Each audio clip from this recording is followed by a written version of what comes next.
Hi అండి, నమస్తే. Welcome to హుషారు యూట్యూబ్ ఛానల్. ఈరోజు టమాటా చారు కోసం 4 టమాటాలను తీసుకొని చిన్న చిన్న ముక్కలుగా కట్ చేసుకోవాలి.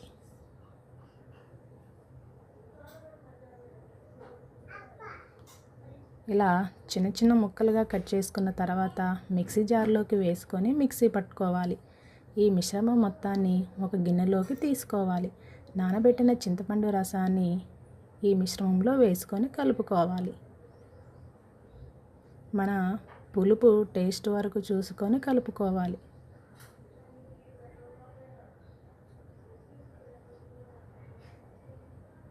ఇందులోనే కొంచెం వాటర్ కూడా వేసుకుంటే చిక్కదనానికి సరిపోతుంది. కొంచెం పసుపు, 2 స్పూన్ల కారం వేసి కలుపుకోవాలి. ఇందులోనే 2 ఉల్లిపాయలను కూడా కట్ చేసుకొని వేసుకొని వేడి చేసుకోవాలి.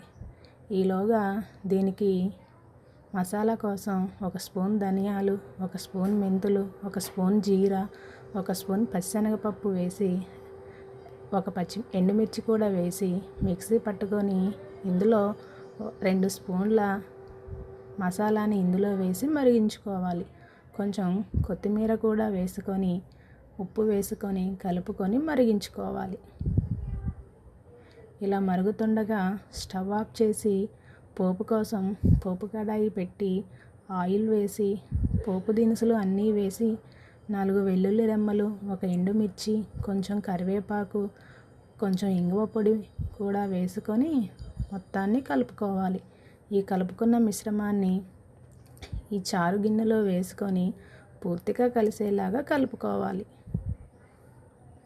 దీనిని ఒక గిన్నెలోకి తీసుకొని సర్వ్ చేసుకుంటే ఎంతో టేస్టీగా ఉంటుంది ఈ టమాటా చారు.